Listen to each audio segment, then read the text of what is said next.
انتصارات كبيرة وهائلة، وربما هذا ما أشار له المسؤولون العسكريون.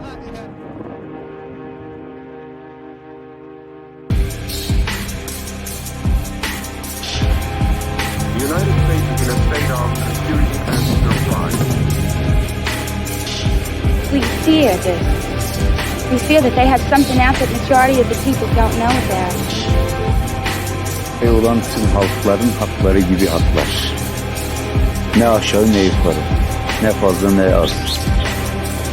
Pent-up feelings that may result from decades of repression and people who've had members of their family killed by that regime. A lot of killers. Get a lot of killers. Why you think our country's so innocent? But I won't attack it because someone fixed me on. I don't let anybody use me to fight their battles.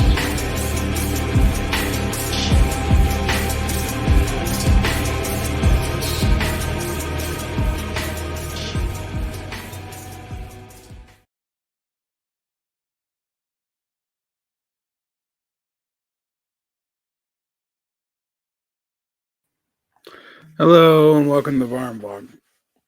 This is a response to my rash decision to consider pulling the plug on this channel. I'm not going to go into why, because it was largely personal. It raised a question for me, though. I was accused of not stating what I really believe because it would make me more popular on the internet. This was some kind of opportunism that I needed to be liked. Now, I've not been accused of that much in my life. And a part of me that totally believes in protecting one's integrity and honor. We can come back to the honor point in a minute. Responded to that with, fine, I'll remove my presence from the internet so you can't accuse me of that anymore, because it's not something that I need. Yes, sometimes the trolls are stressful, but I actually don't get as much hate as people think. And it's very easy just to tell people to screw off. And while I am in contact with people from all kinds of political ideologies, more than most people, probably,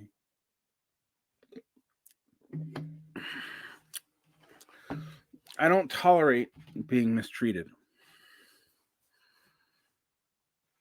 But it's weird to say that I don't say what I speak, because sometimes what I think is complicated and people get what they want to out of it. But I thought about the purpose of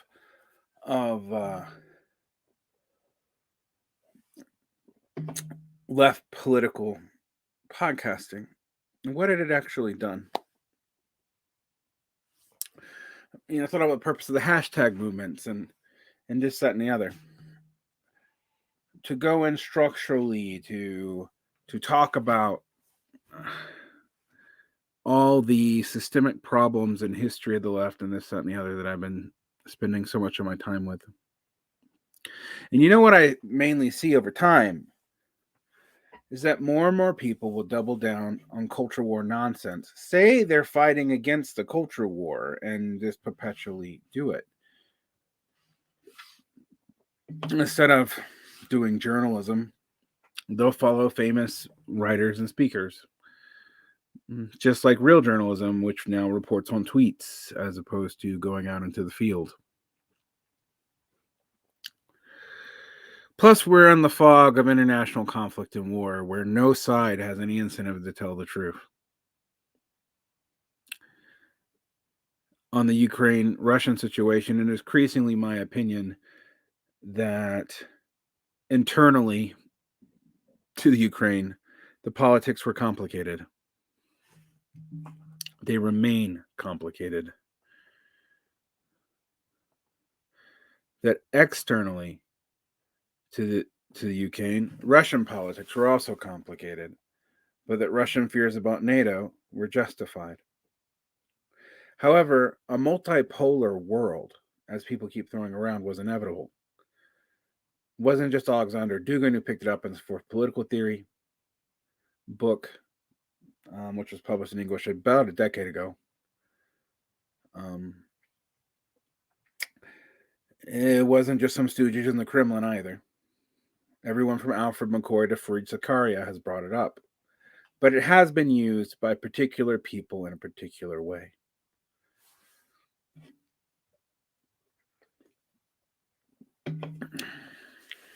I said,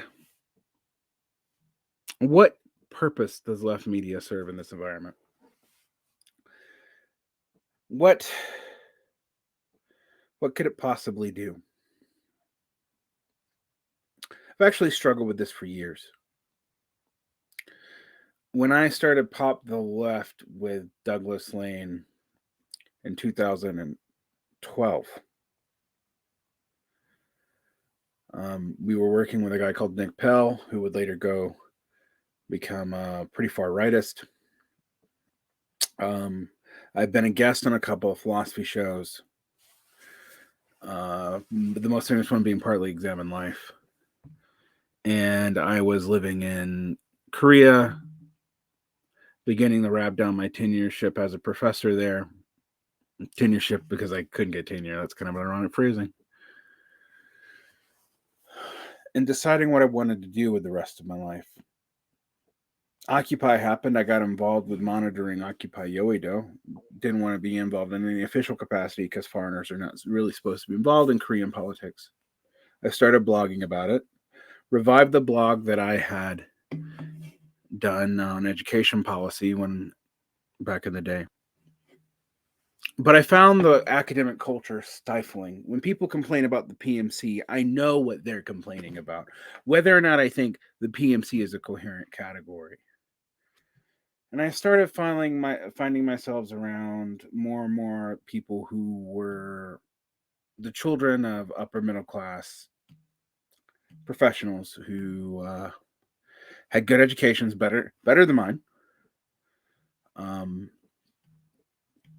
and were lousing about doing this or that and trying to recreate what they thought they were going to get from college on blogs and then on podcasts. And for me, who had always been chomping at the bit intellectually, but came from a different world and didn't really fit into academia, it felt like a way to handle that part of my life. That's why I got into it. I thought maybe I could have some effect. I was a member of the Platypus Affiliated Society and was the training of that society is very much show the left to itself so it can correct itself. Now, even back then, I felt that was very left-centric, like, this abstract orientation towards emancipation can be shown to itself in this type, kind of teleologically uncomplicated way, and that merely thinking your way through by exposure would create the ability for you to revitalize left into a better, different project. Well, I'd wanted to do that because my experience of the left, as I've gone through over and over again, was I was a teenage Chomskyist who would pick up this stuff from zines and from college radio while I was living in Georgia. Sometimes living from couch to couch because I was technically kind of homeless. And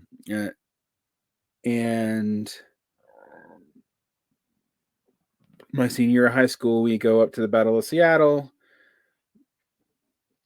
It seems kind of, they win. They think they win anyway. Nothing really changes, and this is what I'm going to get to. But they make it very hard for the G8 to do anything. There's also this spectacle and clashes with the cops, and it's, now left mythology. For me, I saw people wrapping bike chains around their necks, getting hit by cops as if that was a fun thing to do. It's not that some of them weren't sincere, and I was also very, very young. I was barely 18 years old, had no real business being there. I've told this story before, too. Flash forward to 2001, Sea Island happens, which is the next G8 protest. It's after 9/11. or maybe it's 2002. It's in Savannah, which is very near where I grew up. In fact, I have friends that still lived in Savannah. My brother still lives in Savannah. And International Answers there, but no one else is. And people around the Libertarian Party are there to protest the war. The International Answer people seem like a joke, frankly. They're talking hardline Marxism when no one else is talking that. People are even talking about critical support for Al Qaeda, and I didn't know what critical support meant. They had no presence on my campus. The only people who were respecting the anti-war movement there were libertarians and the college Democrats. So I got pulled into the right because what I'd seen on the left had been basically a party for which anyone who came from a working class background would have found frivolous. Yes, we need joy in our life. You're not going to get me not to tell you that. But when you come up and see a bunch of things, when you've been a prison guard, when your mother was a prison nurse and a waitress, when you've lived in a car, dancing in the street doesn't seem like your number one fucking priority.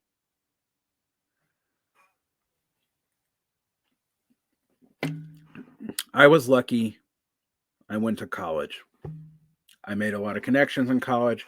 Became a high school teacher in my hometown. After being an adjunct professor with an MFA in poetry. I was married. All the things you normally do. I've told the story about when I realized that I didn't know what rich was because the upper middle class kids that I knew always felt rich.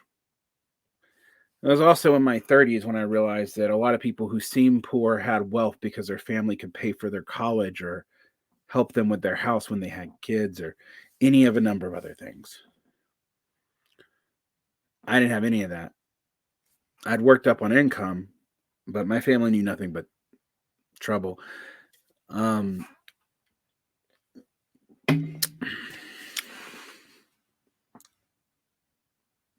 So that's my background on that.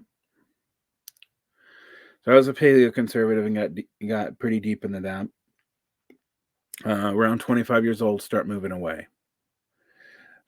Teaching high school, you start seeing, people think I don't believe in this, but you start seeing how the black kids in your school are mistreated and the poor kids in your school are mistreated. And also how they develop habits and things are institutionalized into them that are self-defeating. I would get mad at liberals because liberals would basically take this no bleed so bleed, just not their fault victimization line. But then I would get mad at conservatives who would basically deny that it was systemic. One of the smartest kids I ever taught back then, I'll be careful, I don't want to out her, who we worked to get a college scholarship for, just ended up stuck in this small town, having a baby really young, and never getting an education. She's a black woman, brilliant, and I hope she did get that education. I don't know. I left the country for 7.5, 8 years, right? I haven't been back to my hometown except to visit my mom since 2010, 2009, 2010.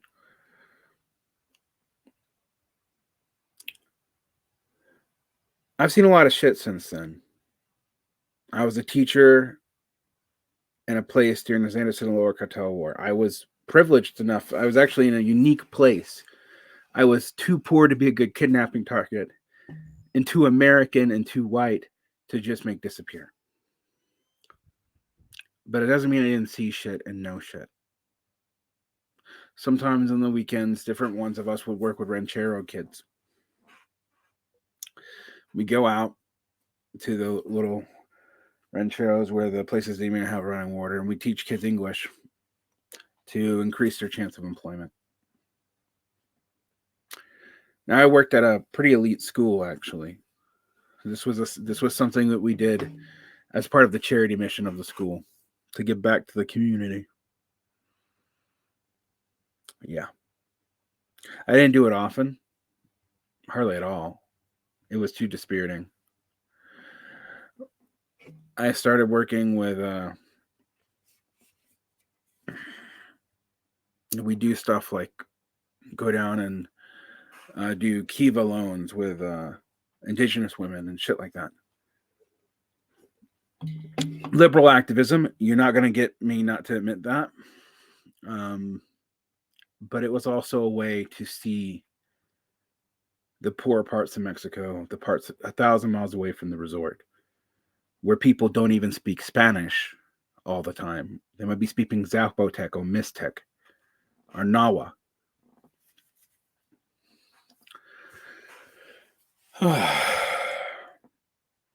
So that was the beginning of my enlightenment. I saw parts of Occupy Yoedo, also when I was in Korea, go more and more nationalistic as it became more frustrated with what was going on in the United States. I saw all kinds of things in Egypt. I mentioned living across the street from a church bombing. Knowing that a couple later labor leaders who were in my neighborhood disappeared. An Italian student found tortured to death. And at the same time, people would ask me, why aren't you talking about what you're seeing in these places as if you could? This is the first time I've ever really talked about it out loud.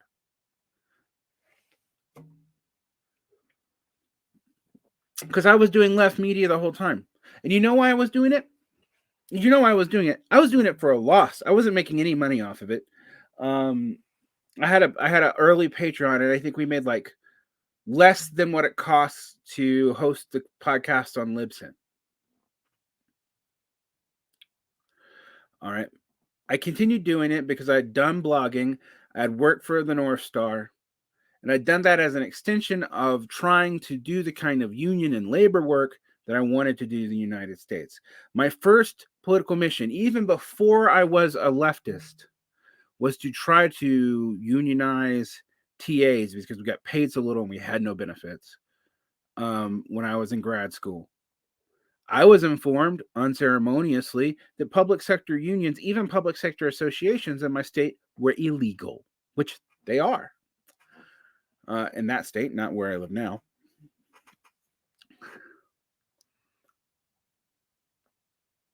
But I didn't see myself as a leftist. I didn't see myself as a liberal. The liberals were condescending assholes who talked about Derick all the time. And I knew them because I was in their department. I was a working class kid who was kind of like the token poor kid that you'd have around. Soaking it all up like a sponge. Learning how to interact with these people. Learning their code. Learning to get rid of almost any trace of my accent. One of the ironies of my life, if the people who class shame me the most have been leftists. And even the leftists who are going out to help the working class, who talk to the real working class, they do it too. Unless they're from my social class. And I don't take being talked down to very well.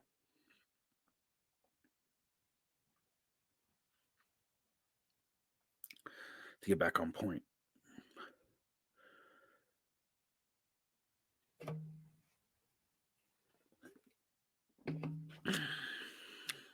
So, what brought me to notoriety was not the original Pop the Left, which I think maybe 500 people ever listened to. It was through a Facebook group meeting Pham Bing and Ben Campbell, and Whilst Wolf and a few other people, and once I left Platypus Affiliated Society, trying to get the North Star up, and then publishing within my first 6 months an article by Mark Fisher, an article by Matt Reckenwald, an article by Sam Chris, an article by Jody Dean. My friend Paul Shetler, who is far more connected than me, he's dead now, so I can say his name, and who would eventually totally abandon the left entirely, helped me find those people, And we commissioned a debate about the way that campus left culture had ingrained a lot of bad habits. And lo and behold, Mark Fisher had a piece about Russell Brand that I don't know why we got, actually. But I saw it, I commissioned it, I wrote a response, a bunch of other people wrote a response. That blew up. But it also, the response to it turned a lot of people, lost their fucking mind. There were like 100,000 hostile comments. No nuance take at all. And so, like, even I, who'd kind of written a response that went into like the history of standpoint epistemology and its problems and the problems with intersectionality, but where it could be useful if you incorporated it to a more anthropological, more informed, materialist analysis that had a basis on political economy and anthropology. That's where I wanted to go. And I thought Mark Fisher may be throwing the baby out with the bathwater. And furthermore, that his definition of class was cultural, based kind of on a British system and not, I had this whole elaborate argument. Now, my piece has barely been read in my response to Mark's piece, because it spoke to a lot of people's real frustrations and because of how much anger it got. Propelled us all into low-key fame. Then I went and started doing a literary journal. I'm a poet, right? I'm a teacher, I'm a poet, I'm a union guy. That's what I do.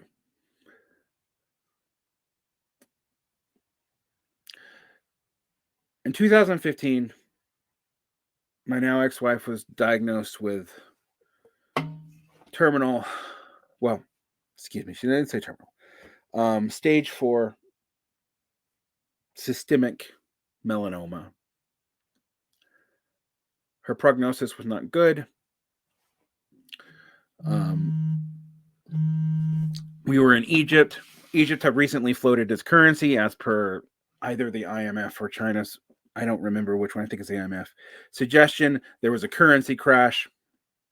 They were having trouble getting medicine in the area. We sent my ex-wife, back home. I lived in Egypt for the next year. Political violence went up a good bit while I was there. I never felt unsafe in Egypt except for political violence. So, there wasn't like a lot of crime there. Right? People have this image as an American, you're fairly safe, and the only thing that's dangerous is that there's all this kind of other shit that doesn't involve you that you can walk into. No matter how much anti-Americanism there was in the region, no one ever targeted me. I don't want to make it sound like everyone was perfect and kind. They weren't. And some of the realities of the super rich that I learned about living in the Middle East and working for the truly rich of the world was eye-opening. Don't get me wrong. But it was a duality of constant pressure. Our visas were invalidated. Political stunt. We all had gas visas, so we were all technically in a sketchy spot. They didn't want us to stop working, though, or even close our school. So we were all monitored very closely, and we were all kind of in breach of the law. And then the Coptic church bombing happened. I heard my apartment rattle. I went down there. I stopped by Egyptian police, but I saw enough. But people were asking me to talk about it, and I wouldn't. But I would talk about other people's perceptions of Trump and this, that, and the other. While everyone else is freaking out about Trump, I'm abroad, and I'm like, I just got from what I'm on the ground. I would say it's possible he can win. You shouldn't bet on Hillary. A lot of people hate her, but it's unlikely. It could happen. I don't think it's going to happen, but it could. And it's not going to be the end of the world when it does.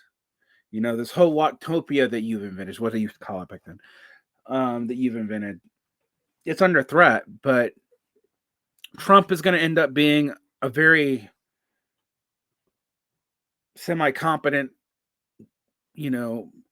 figure, but without the ability to really move his party. Unlike the fascists who we always compare them to and the Nazis, who were a laughing stock, they weren't operating within a party with an existing elite that was pretty fucking strong. So calm down. That's what I said. I also said, look, what you guys do on the internet, it's not very attractive to people who aren't highly invested. A lot of people be able to use this opportunistically, and they did, and then Trump happened, and then they fell apart. But this created all this momentum. First Bernie 1, then Bernie 2. And by this time, I'm back in the States and dealing with everything. And I'm working for Zero Books. It's brought on because I've been a reader there since 2014, ever since I left the North Star. And the editor there, whose name will not leave my lips, wanted to rekindle our relationship that we had on a podcast. And he did so by buying my podcast out. Kind of, although the rights were never completely worked out. What I thought we would do was publish some good, challenging books, since there was beginning to be an organized left in America, and that maybe people would take this momentum, not to build another set of NGOs, not to relive the SDS to anti-revisionist shit of the 60s and 70s, and then all become, and become media figures. That maybe this time they could see from learning from the past what to do. I talked to Amog Sahu, my co-host, a 19-year-old expatriate Indian boy who's now in grad school, right? And finishing up his doctorate studies on Lukács. He might be back on the show. And I said to him the other day, it's easy to fall into a depression spiral with this, because you realize that, and you knew it the whole time, that most of the things everyone believed in were long shots, and that a lot of people were blowing smoke up people's asses. But I continued working for Doug Lane. I said it. Well, working for the editor of Zero. It was owned by JHP. And then the Jordan Peterson phenomenon happened, and things blew up, and we moved more and more to online, and I just couldn't care. I hated streaming. I'm not the most photogenic guy in the world. I mean, I'm not an ogre, but still, no clean-cut, super charismatic Michael Brooks, who I met during this time period, who told me that I could help him revitalize the social democratic left with some revolutionary vigor and some rigor, because I also knew the right. And would I help him do that? I said yes. Worked with J.G. Michaels, a person I'd known online for years, and I'd had a very online life. I was very online because I was an expatriate. Being online for me was a way to stay in touch with my home community, or what I thought was my home community, although I realized later on it really wasn't. When I came home, I had this crisis of identity. My marriage failed due to pressures of cancer, and I'm not going to go into that because I only have good things to say about my ex-spouse.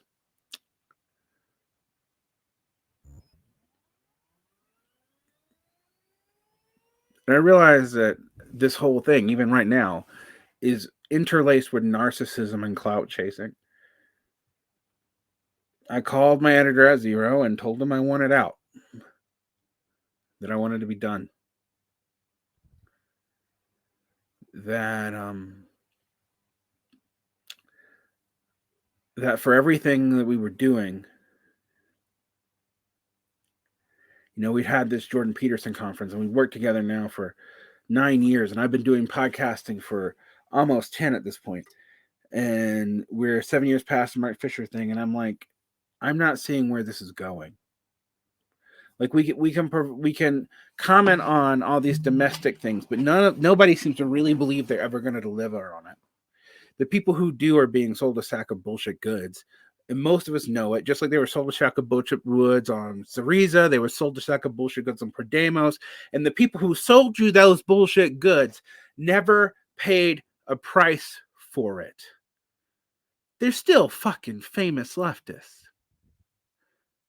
Politicians are not. False hope or not. It hasn't mattered. No one's ever held anyone accountable. That's not true. You know what I realized is that wasn't just true for the left. No one holds anyone accountable for their punditry. And in fact, almost the more wrong you are, the more rewarded you will be for it. The more outlandish you are, the more clout chasing you are, the more you chase ambulances and talk about how you're not doing the culture war, or never shutting the fuck up about the culture war, are getting out and doing geopolitics and clearly finding some other funding sources that are questionable. These things happen over and over and over and over again.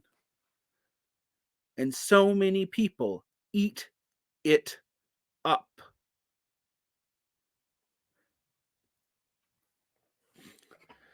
I've been annoyed with the PMC talk. I don't agree with Catherine Lew's framework. Didn't agree with Barbara and John Ehrenreich framework either. But I get what they're talking about. Right?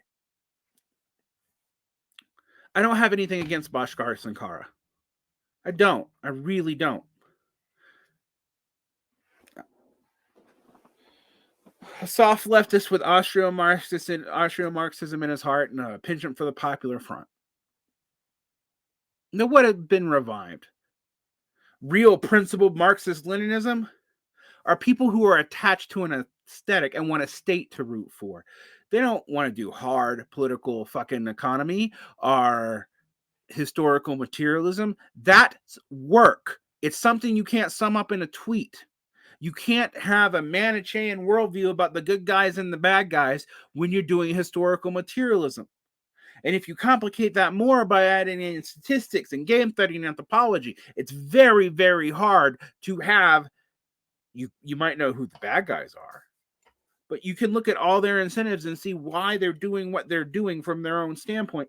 You can do that with historical materialism and sociology and adding that all together, but it's not fun. You want to change your world? You need to know that stuff to change the material conditions. You don't need to fight another culture war over free fucking speech. Yes, I think free speech is a good.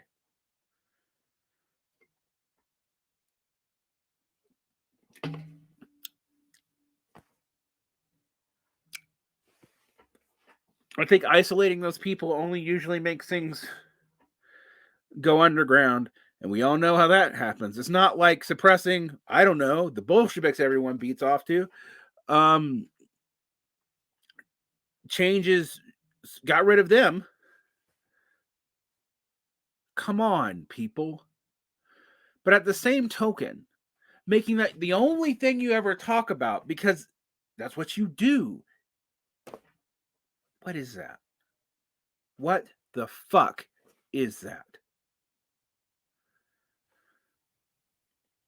People accuse me of being too abrasive and doomery, right? And I'm not always right. I've been wrong a lot, but I'm right a lot too. And unfortunately, the more doomery parts of me have been the more parts of me likely to be right. Now, there is a, quote, audacity of hope, to quote the late president, the previous president. Obama's not dead, thank God. I wouldn't want to deal with all the hair splitting and shirt rendering that would come out of that. But anyway, this is going to be unedited.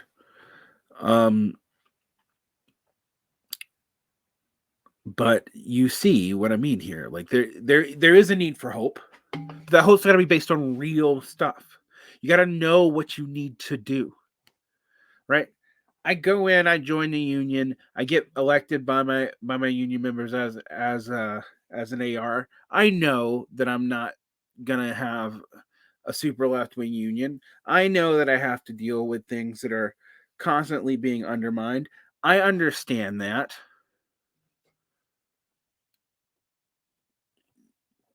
I understand that I have to deal with the fact that my teaching association has some strange rules, and I can go into union stuff, and I'm going to start doing that. Because you have to go into your union kind of on an internal war footing. You make allies, you push things, you don't always make your full politics obvious. You do what you got to do, right? That's my activism now. I also used to work with helping undocumented immigrants get legal status and do mutual aid. I've done a lot of that too. But in most cases, mutual aid just ended up being charity because we couldn't get the mutuality going. The people had too many needs. And the people who were interested with the thing came from a place where they didn't understand these needs. It was no bleach oblige. It wasn't skin in the game. That doesn't mean mutual aid is bad, but that's not what mutual aid is for. That's not what dual power is for. Right? But I did that for a long time. We even had some victories, like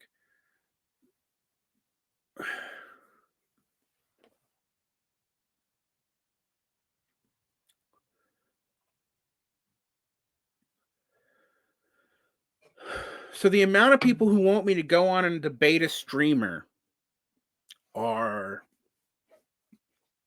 ask critical questions so we can think our way through the Ukraine-Russia crisis. What the fuck are we gonna do on the Ukraine-Russia crisis?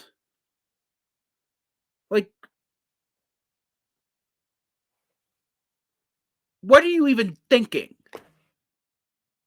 The only thing you can do, maybe help refugees from Ukraine, because frankly, NATO's not going to help them. They're going to give them some materials. They're going to maybe throw money at them, but they're not going to risk breaching Article 5. So no matter what you hear on the media and what you see on social media or even the mainstream media, ultimately, this is going to be like a siege. And it's going to be a slow, nasty bleed that's going to change the global security order in ways that nobody's going to tell me they know what it's going to end like. What are you going to do about that when you can't even get electoral shit done in your own country? I believe in internationalism, but internationalism is not taking the right take or even writing the right policy paper. It is not even making forays to foreign states. Internationalism is making connections with people to coordinate with across the board and understanding the specific and precise fine-tuned nuances of a country. And you can only do that if you shut the fuck up.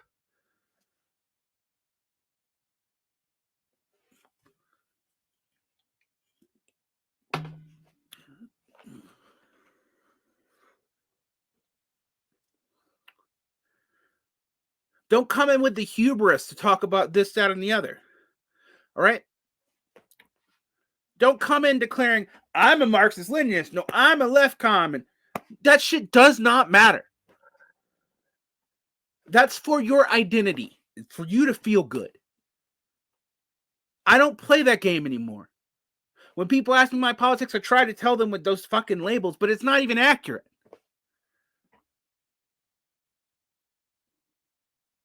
So I get accused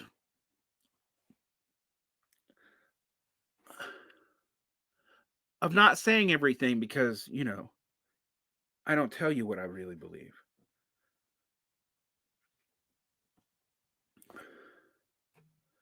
Yeah. This rebirth of the left.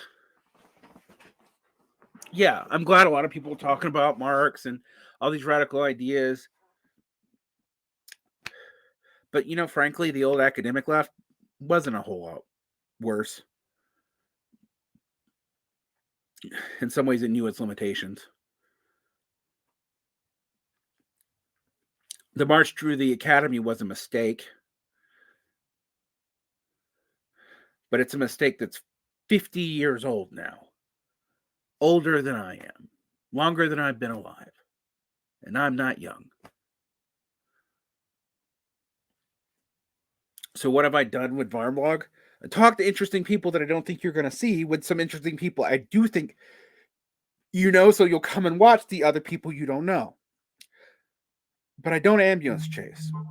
I was resistant to talk about this Ukraine situation for a week, but I realized, how the hell are you going to talk about foreign politics if you're not dealing with the total realignment of global security and the breakdown of a whole lot of economic chains and the frustration of this, that, and the other. And I'm going to talk more about it tomorrow, this next week with Sean KB. But how are you going to do that? Right? So no, it's not the trolls that bother me. It's the purpose of this. It's the purpose of this that got to me. A lot of people love what I do. I get more good things than bad things. And a lot of people don't know who the fuck I am. And that's probably better. You must forgive my profanity on this. But this is really, I'm really frustrated.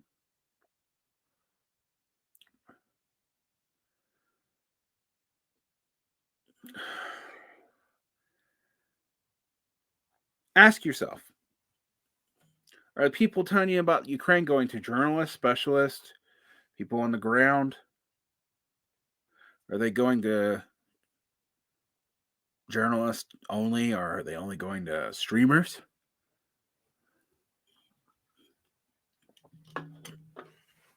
Are those streamers at least, are those podcasters at least have a background that makes them qualified to speak on the topic, if not personal experience? And know that any personal experience is going to be filtered through people's presumptions and background. And no, don't always accuse them of lying. Maybe they have a different understanding than you because they've been told different things. But then also know there are plenty of bad faith actors in this. I spent a lot of the last 5 years tracing money. It'll make you paranoid when you start to see it.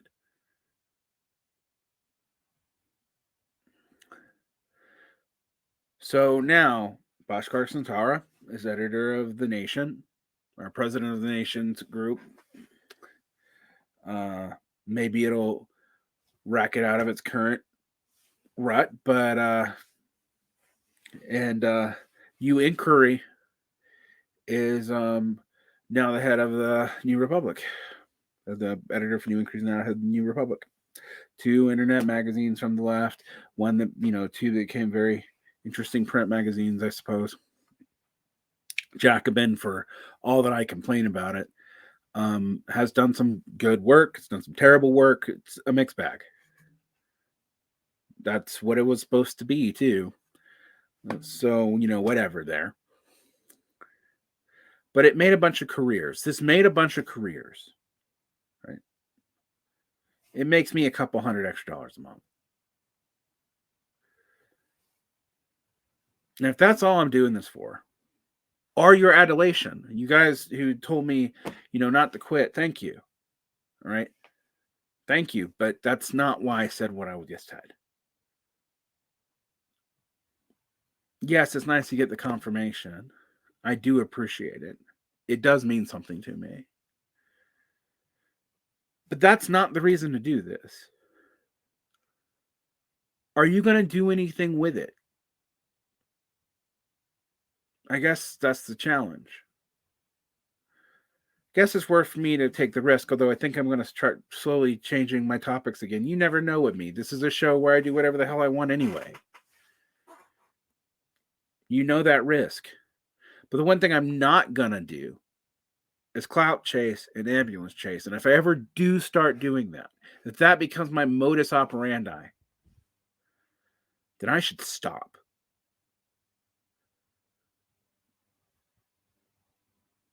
I don't live in Brooklyn. I don't live in Portland. I don't live in the Bay. I don't get local clout from this. It's not going to help me get a date. In fact, if anything, it complicates my love life. Trust me. I overproduce. because my mind's on fire half the time. I'm too sincere, particularly for a person who talks about the dangers of parasocial relationships. So no, I'm not stopping this today. But I want you to know that I expect you to do something with it if you care. You don't have to do what I want you to do with it. You don't have to do anything political with it. But don't use it to build another fucking parasocial cargo cult personality bullshit thing on the internet. And don't just do it because you like me and don't make me have a little bit more pocket scratch for books that I can read or games to buy.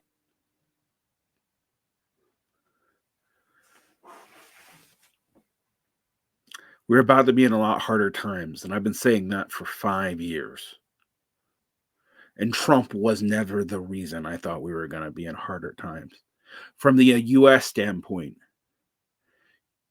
you got Obama, you needed a great president for the status quo to be even kind of possible. And you got a mediocre one. Not a bad one. From the standpoint of the liberal, from the liberal international order. But not one that could fix anything. You might not like that. And in fact, you shouldn't be depending on the presidents to do this at all. That's not even really how politics works, even in the United States. The executive is not unilateral except on war. And even then, that's not how power works here. But you know what? That's not what was ever going to happen. And those of us who study political economy kind of knew that. We're not in a time where people incentivized to do those kinds of things would ever win said election or even be allowed to be betting for a candidacy of that caliber. Furthermore, we shouldn't be wanting that anyway. We should want a lot more than that, a lot more than just a non-shitty liberal order, but we didn't even get that. I've been talking about the overcomplication of our society for a long time, and it's only going to get worse. And in the multipolar world, you're going to see it get even more complicated because the replications will now be all over the place. You'll get alter imperialisms, not just a singular imperialism. That's what multipolar means. The return of multiple great powers. The end of the post-Westphalian order and the return to the land of the Habsburgs and the Song dynasty and the Ottomans. These small nations that we've been building are likely to get gobbled up. Furthermore, the climate crisis is still heading your way like a ton of bricks.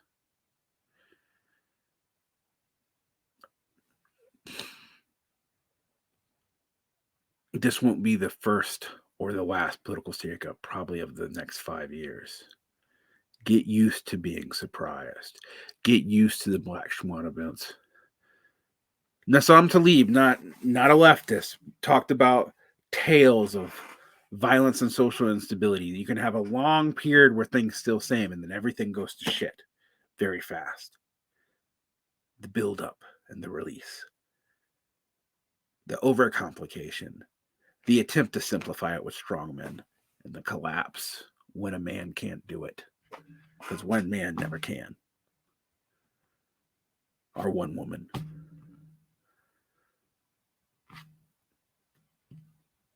So why do I do this? I guess because I hope that I talk to enough people and get enough ideas out there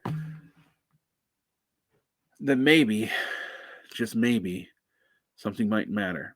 I don't want to be famous. I'm the wrong person for that.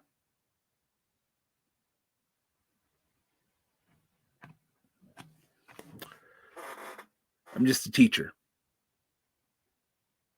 I'm a teacher who's seen some shit, who's done some shit, but I'm just a teacher. And if you hate me, I don't really care. And if you love me, thanks, but You got to do something with it. And with that,